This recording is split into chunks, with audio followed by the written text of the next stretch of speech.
Okay, let's journey back in time, way back to around 3200 BCE. Something incredible happened.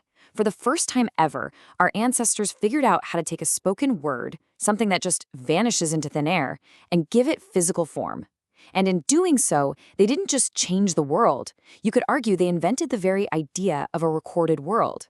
So let's dig into how this amazing invention actually came to be. But first, let's start with a problem, a huge one. I want you to imagine you're in charge of one of the world's first cities. It's bustling. You've got thousands of people, trade routes stretching for miles, massive storehouses of grain, and temples to run. How on earth do you keep track of it all? How do you collect taxes, or remember laws, or know who paid for what when you don't have a single written word? This was the massive headache facing the world's very first civilizations. See, before writing could ever be the solution, these early societies basically had to hit a breaking point. The old ways of doing things, just relying on human memory and maybe some simple little tokens, were completely buckling under the weight of it all. The sheer scale of civilization was just getting too complex for the human mind to handle on its own. And it turns out, pretty much all of these early civilizations were feeling the squeeze from three big pressures. First, you've got massive agricultural surpluses. So much grain, so many animals that you desperately need a foolproof way to count it all. Second, society itself is getting way more complicated. You've got priests, soldiers, merchants, administrators, all needing permanent records to do their jobs. And finally, you have these huge state projects, think giant irrigation systems or massive temples, that need planning and management over years, something memory alone just can't do. And all this leads to a pretty surprising truth. Writing wasn't invented so that someone could write the first beautiful poem or epic story. Nope, it was invented for a much more practical reason. Its first job was basically accounting. It was a tool for bean counters, a glorified receipt system for keeping track of grain, oil, and livestock. It all started with paperwork. So, who cracked the code first? Well, that brings us to our first major writing system, Cuneiform.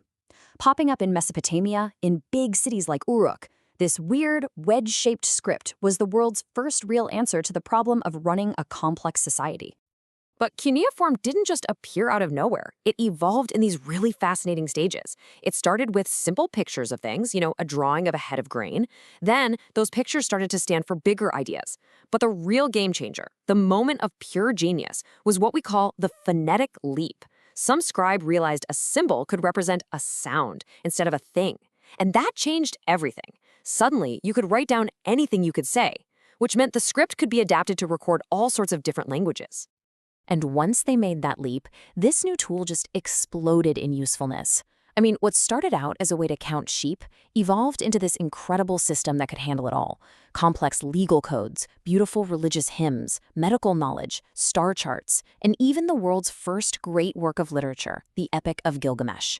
For something like 3,000 years, cuneiform was the operating system of the ancient Near East. Now, at almost the exact same time this is happening in Mesopotamia, a totally different solution was popping up along the Nile River in Egypt. It was solving similar problems, but Egyptian hieroglyphics, well, they had a completely different vibe and a totally different purpose. And this is where you can really see a fundamental difference in how they thought about writing. If cuneiform was the practical tool of the accountant, hieroglyphics were the sacred script of the gods. Cuneiform was abstract, just wedge marks pressed into a humble clay tablet. Hieroglyphs were gorgeous, artistic, and carved into stone on massive temples and tombs. They weren't just made to record information. They were designed to inspire awe and communicate eternal, divine power. And you can't let the beautiful pictures fool you. This was an incredibly sophisticated system. A single hieroglyphic text brilliantly weaves together three different kinds of signs. Some that stand for whole words, others that stand for sounds, kind of like our alphabet. And these special, silent signs at the end that helped you figure out the exact meaning. It was an incredibly powerful and flexible script. You see, for the Egyptians, this was not just a clever tool for communication. Writing was magic. It was a divine power given to them by Thoth, the god of wisdom. To carve someone's name on their tomb was to literally guarantee that their soul would live on for all eternity. Words had the power to create and sustain reality itself. But Mesopotamia and Egypt weren't the only players in this game.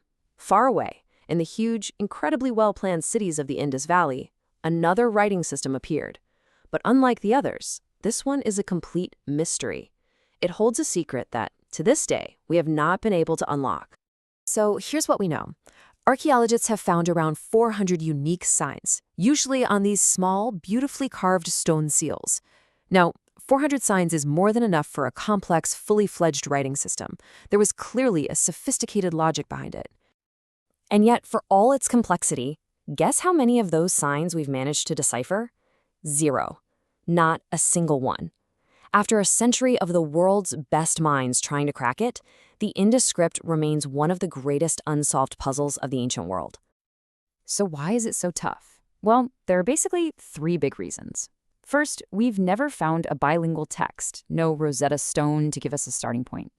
Second, all we have are these tiny little inscriptions, never anything long enough to really analyze for patterns.